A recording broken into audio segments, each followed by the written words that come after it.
If we ever needed the Lord before, we sure do need him now. Oh, we sure do need him now. Oh, Lord, we sure do need him now. How if we ever needed the Lord before, we sure do need him now. We need him every day and every hour. We need him every day and every hour. Minute by minute by minute. We need him every day and every hour. We need him every day and every hour. Okay, that was my best. That was take 6 from the late 80s. They came in and hit the acapella world by storm here with the Scottsdale Mint Biblical Series coin. Take 6, check them out if you get a chance. They're on YouTube. And if you're not familiar, Brian Mcknight used to be a member, but now I think just as brothers with the group. But there's 6 guys, top acapella band around. I mean, right there with the Eagles and stuff as far as harmonies go, tight harmonies and stuff, and a bunch of the doo-wop groups in the 50s, but they've got it down cold. But we're not here for take 6. We are here for the Lord. And I'm telling you right now, the song may not have been ideal, but the message is we need all the help we can get. We need all the help we can get from the Lord Jesus, like Peter and these guys needed his help when they were stuck on the water, being blown around like a feather, okay, out there on the sea. We'll get to a passage in a minute, but we're going to talk about this coin here. So again, this is Scottsdale Mint's Biblical Silver Coin Series. It's about 10 years old. So this is 2020. And they started about in 2010, I think. And any kind of scene or depiction you can think of, from getting ejected from Eden to the Good Samaritan to Jesus' ascension, all of it, they have depicted in 2-ounce coins that are antiqued. And these things are built, I mean, they are just well crafted. Let's get real close in here on Her Majesty. Okay, and you can see it's new in the $2 denomination, and 3/9 fine silver, 2 ounces. Okay, and then let's get in real close to the front here. It's the front as the book has it. So you can see Jesus there standing in his robes, and he's waving to the guys, and the guys like, help us. But we'll get to that later. So anyway, so yes, if you're going to pick these coins up, I'm going to tell you straight up, man, these things are not cheap. So a 2-ounce coin, you're going to expect to pay anywhere from $49 an ounce to about $99 an ounce, okay? So do the math. They get up to about $200, $199 a piece. So, but they are really good premium coins, and I've always kind of wanted them. It's just that I have a really hard time getting, past that price over spot. But they come in really fancy. When you first get it, it has this wrapped around the book, keeping it closed and stuff. I have it on the outside so we can open it and see what it looks like when it's in position. But we're going to go ahead and we're going to go ahead and take that off now. It's going to make things easier. And you can see how they've gone through the trouble to make this cardboard replica of, a leather-bound Bible. And I got so excited today, I actually tore it trying to get the card in because it finally came in. I was very glad it came in. But this is a very nice coin, man, and I can tell you, it just fits the bill for what we're going through right now, and what we need, and we need the Lord, I believe. So we're going to get into some passages here. We're going to go ahead and talk about this passage here with this coin, and I'm going to read a little bit from the Bible, so bear with me. And I quote, "Immediately Jesus made the disciples get into the boat and go on ahead of him to the other side of the lake, while he dismissed the crowd." Now, real quick, Jesus had a crowd of like 5,000, men with their families and stuff, and they had like 6 or 7 loaves of bread and 4 fishes, and fed everybody, and had some stuff left over. So that was the stuff that Jesus was doing at that time, the loaves and fishes. That's where it comes from, if you didn't know that. Anyway, so after he had dismissed them, after Jesus had dismissed his disciples, he went up to the mountainside by himself to pray. Later that night, he was there alone, and the boat was already a considerable distance from the land, buffeted by the waves, because the wind was against it. Now, shortly before dawn, Jesus went out to them, walking on a lake. When the disciples saw him walking on the lake, they were terrified. "It's a ghost," they said, and cried out in fear. But Jesus immediately said to them, "Take courage, it is I. Don't be afraid." "Well, Lord, if it is you," Peter replied, "tell me to come out to you on the water." "Come," Jesus said. Then Peter got out of the boat, walked on the water, and came towards Jesus. But when he saw the wind, he was afraid, and beginning to sink, he cried out, "Lord, save me!" Immediately Jesus reached out his hand and caught him. "You of little faith," he said, "why did you ever doubt?" And when they climbed into the boat, the wind died down. And those who were on the boat worshipped him, saying, "Truly, you are the Son of God." Now that is from Matthew chapter 14, verses 22 through 33. And that is definitely a depiction of just how, much power God has. He can walk on the water when he wants. He can stop the winds when he wants, because he owns them all. He owns them all. So that brings us to this coin. And so if you're interested in getting to the biblical series, just prepare to commit yourself, because you're going to be talking, probably they got 100 coins now, or if not close, anywhere between 50 and 100 coins. And like I said, they're priced anywhere between $49 and $99 an ounce. So if you're going to get into it, go ahead and make it count and make it one of your big stack projects, and have a very, very nice set. Scottsdale went well out of their way to produce this, and I am blown away by it. And because I was able to get this one here, and they're still on sale, by the way, at Mcknight, any quantity pricing right now for $99. Usually these things run anywhere between $179 and $199. You got to get this one here for $99, and I think it's one of the most poignant ones from the Bible, if you like that sort of thing. All right, so I want to read another passage from the Bible. And this is going to be basically from Ezekiel. And here's what it says. They will throw their silver into the streets, and their gold will seem unclean. Their silver and gold cannot save them in the day of the wrath of the Lord. They cannot satisfy their appetites or fill their stomachs with wealth, right? For it becomes a stumbling block that brought their iniquity. And that's from Ezekiel chapter 7, verse 19. Okay, so look, where do we start with this? First of all, who is they? Who among us stackers is throwing their gold and silver out into the streets? Is it you, Silver Game of Thrones? Is it me? Is it you, 4-9s? Who's throwing their gold and silver out in the streets? Because they don't appreciate it. Well, I can guarantee you it's none of us stackers, all right? It's none of us stackers, all right? I'm not going to throw my gold and silver out in the streets. Now, however, if the Lord comes, well, when the Lord comes, he will come. And if I have any silver gold left when he gets here, I will gladly leave it behind to follow him, because he's better than that. He's better than gold and silver, and so I will have everything I need in him, and I won't need it. I will walk away from it. But I probably am not going to have any left over, because, like I said, when this thing hits, when this debt bomb goes off and it infuses, gold and silver with an infinite amount of purchasing power, I'm going to use that purchasing power as quickly and as efficiently as I can to bless everybody around me that I can. And I'm going to have a little fun myself. That's just kind of the way it goes. All right. But I don't think that's how we should apply this passage today. I think when they talk about people that are throwing their gold and silver out in the streets, they're not really talking about us stackers, because we're actually stacking, right? They're talking about the currency printers, the currency changers, and by extension, the currency believers, all right, that believe in the dollar and these other currencies and stuff, right? I mean, honestly, because gold and silver are money. All else is credit. And I'm paraphrasing J.P. Morgan when I say that. But gold and silver are money. All else is credit. That includes debt notes, that includes Federal Reserve notes, pesos, rupees, rubles, all that stuff. Okay? So by insisting, the fiat system, by insisting that we disregard gold and silver as our way of transacting is, by extension, throwing the money out that God gave us into the streets. Saying, don't use that, use this. They want us to use their fiat dollars and not use gold and silver, because they took it off the market. A lot of countries were using gold and silver back, in the 40s and 50s and 60s, until we got into this heavy fiat system. And it's not the first time we'd had a fiat system on the globe, but this was the last time that, gold and silver were being used, regularly in purchasing stuff. And now that's gone. All right. So, yes, there are people, okay, that have given in completely to fiat currency, and by extension has thrown their gold and silver out in the street. They have thrown the money that God has given us to use to purchase as a medium of exchange to purchase things. They've thrown it out into the streets. Now, we all, most of us still use currency, don't get me wrong, okay? But us stackers, we at least store our wealth in gold and silver, okay?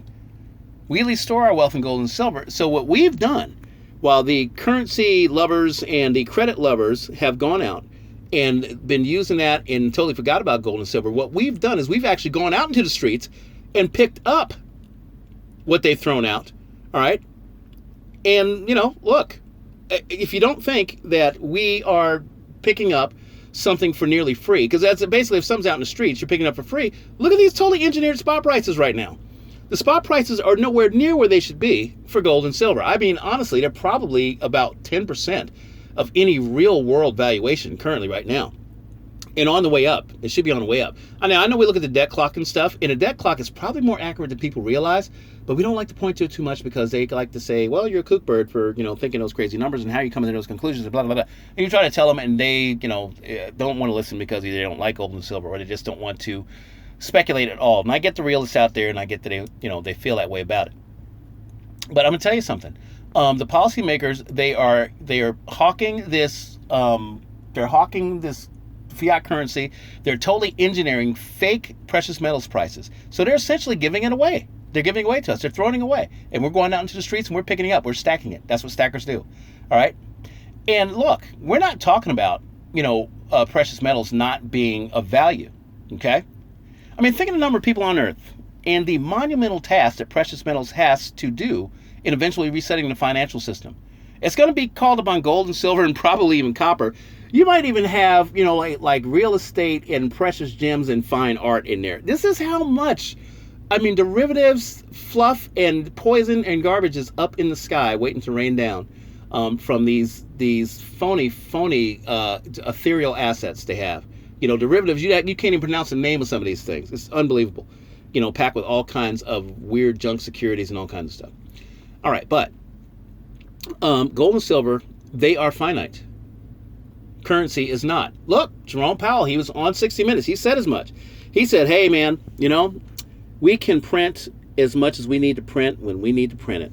We can digitally print as much as we need to print when we need to print it. I'm going to see if I can get this book out of here while I'm talking. Ooh, look at that. And so that tells you right there that something that can be printed to infinity has no real intrinsic value. All right? Ooh, look at that. It's very fancy. Has no intrinsic value, and so you want something that has limits on it. Gold and silver has quite a bit of limit on it. Now, you could say there's a lot of gold and silver out there, right? But here's the problem. There's still 7.7 trillion people, 7.7 billion people on Earth, okay? And all those people, they're going to be affected by this global reset. And when the global reset happens, you're either going to have precious metals or you're not. And if you don't, you're really going to feel it. If you do, you only feel it a little bit. All right, and if you do and you're nimble and you know how to move and how to act and what to do during that time, you are probably hardly going to feel it, but you're going to experience it and see it, and that's not going to be good. It's going to get to you, and it's going to be kind of tough on you, especially if you are of a very empathetic heart. And I'm trying hard to work this book here. All right, so as stackers, we go out and oh, that's very nice. We go out and collect our birthright. We do that. Okay, we got all these people on Earth. We got a limited amount of precious metals. And I'm gonna tell you what. I think stackers probably compromise about less than 10% of all individual precious metals investors on Earth. Okay, so out of all the precious metals investors on Earth, these individual people, us stackers, we probably comprise about 9% of the population on Earth. I think I'm being very liberal when I say that. It's probably less than that. But I'm going to say 9% of the people on Earth are invested in some way in precious metals, all right, physical precious metals, which leaves the other 90+% out there stuck with fiat currencies, credit, or barter. Now, to the people who are out there bartering, okay, that is not to disparage them. I mean, that is just their way of life. And if you're in a really poor country, that's kind of the way you do business. And, that is actually better than what we have here, because a barter system that has goods that are barterable and everybody's in agreement is a more sound money system than we have. All right, so that's the fancy book there as I kind of drift off and throw the coin around. I would tell you something. I love stacker video bloopers, and especially when like the big guys do it, like when Salvate Metal does it, or when like, well, Silver Joker hasn't done one yet. But, when like the big names, Mike Maloney, these guys, they have a blooper and stuff and they leave it in there. It lets you know that they're human. And so, well, you guys know I'm human. You can tell by the singing. I mean, let's be honest. No robot's going to ever answer up to something like that. So we let these people throw their birthright into the streets. This is their birthright. This is your monetary birthright. God made gold and silver for us to use as money. He made it for us to use as money. Think about how destructible it is, how finite it is, and how gorgeous it is. It commands, gold and silver commands respect the instant you see it. It commands respect and desire to be used as money. You don't even have to try to feel anything. It's intrinsic. It comes out. And you go, ooh, what's that? oh man, that looks rich. And in fact, I bet I can get something for it. It just is instinctual because he has made the money for us to use. This is our birthright. Gold and silver is our birthright to use as money, and the powers that be, they have decided that they don't want us using it, so they're essentially throwing it out in the streets. So keep that in mind. If somebody says, yeah, you bought gold and silver, and you're just kind of hoarding it, and you're not using it, or you don't appreciate it, you're throwing it out in the streets. No, we're not throwing it out in the streets. We're collecting it out of the streets because you guys are throwing it out in the streets. You could have it, but you choose not to have it. All right? So just keep that in mind. We stackers are the collectors of the gold and silver that people are throwing out in the streets by disregarding its existence and by having these bogus spot prices come out of some of these organizations and agencies to keep us from, feeling excitement about it. I make that point quite a bit. All right. So to my original point this morning, I was going to talk about this whole idea of a Psy-Op. And just to back up a little bit, yesterday I was going to talk more about the Bible, and then I forgot to add some of it in. So we just sermonized this morning. Like we went whole hog. We just went like, it's like church up in here now.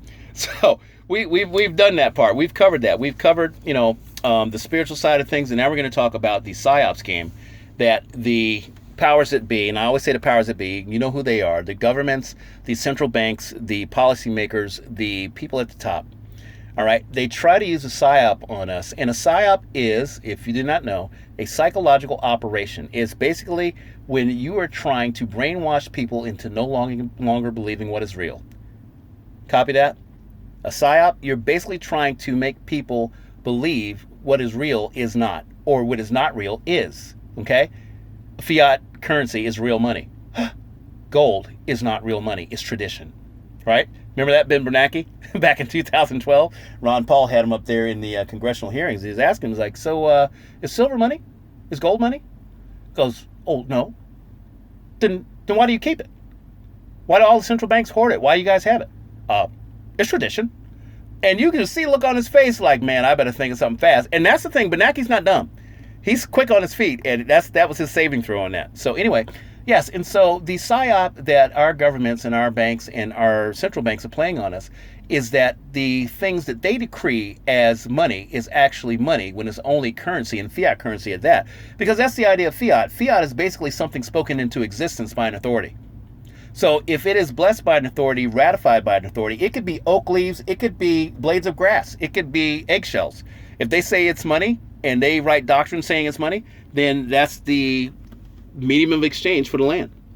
And so that's what the money is, because they've decreed that that's what it is. But we don't need that decree because we already have the money made for us.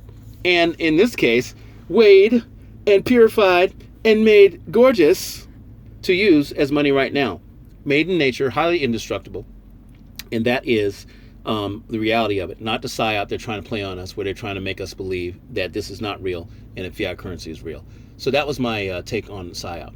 All right? So we know that having something that has a limit makes it valuable, not hype. Bull crap. Right, Silver Game of Thrones? Hype is crap. Hype is a Psy-Op. Hyping that the dollar is the best investment to be in? Come on. This thing, it manifests itself with legislative and fiat support for these non-precious metal assets, meaning that the governments, they will sit there and put everything they have behind stocks and bonds and currencies and take your pick, financial instruments of all kinds. They will throw everything they can at it, at these, phony instruments, and they will use the same resources to beat the snot out of gold and silver to keep you disinterested, to make you want to get out of it, to make you feel pain, to make you want to leave your investment, your savings, right? So now, we're to believe that there's something that is admittedly infinite, like fiat currency, is your best shot at wealth preservation, when we know that's not the truth. Just because they say so, just because it's popular, you're either with us or you're against us. No, I'm with God. Okay? He already told me what money to use. The money he made, the money is indestructible, the money that is our birthright. I refuse to be Psy-Oped on anything different. Okay? And you guys don't be Psy-Oped on anything different either. Don't let anybody tell you that you're wrong or that you're weird or you're a conspiracy theorist because you don't believe that fiat currency is real money, when you know the definition of real money. And money has to be durable, okay? And it has to be a store of wealth.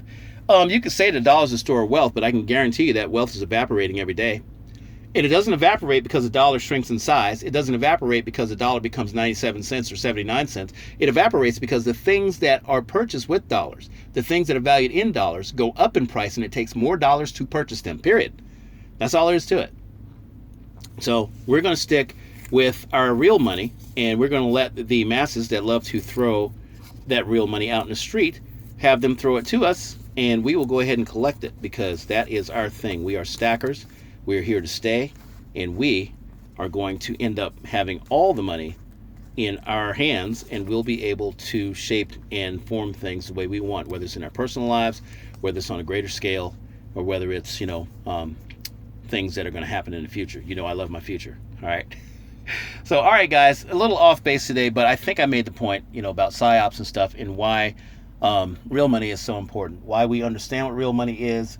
If you haven't seen a lot of these videos that have come out lately, these guys are on fire, man. You know the usual suspects. I always bring them up. Silver Game of Thrones, Silver Joker, Fred Gar, Teenage Stacker, International Stacker, all put out excellent videos here in just the last week or so.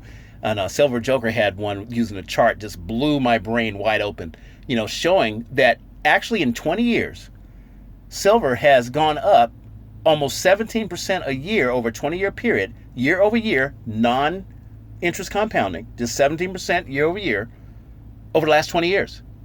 It has packed on 425% since 2000. Now, not a lot of investments can say that are supposed to be safe havens. Your savings account using fiat currency at the bank certainly can't say that, can't make that claim. So that's something to keep in mind too. So in the most hostile time towards precious metals, they're putting on these crazy gains. Silver Game of Thrones showed me some 5-ounce bars a day that he bought back when they were in the 18s. Now they're 22. That was an 8% gain in a month or something like that. Over a month, because it took him a while to get them. But I mean, gosh, that's 96% in a year. So just keep that in mind. Even when we're getting, kicked around a little bit, we're still making huge gains in precious metals and being saving in precious metals and investing in precious metals. I say we do all of it. So, all right, guys, that's all I got for today. Thank you for listening in, and thank you for letting me sermonize and sing a little bit. You can leave your comments down there in the spaces below. And if I can swing it, I'm going to try to put some links to these videos I've been telling you about lately. You got to catch this last wave that came through, man. They are on fire. They're on the money. These guys, they're getting into it. We're getting into it. We're getting a grip on what's going on, and we're finding better ways to stack, and we are keeping the silver train rolling. Thank you, Silver Joker. All right? And we want to make sure everybody's riding on it that needs to be riding on it. All right, guys? Like, share, subscribe, comment, and I will see you tomorrow morning with a morning update. Take care.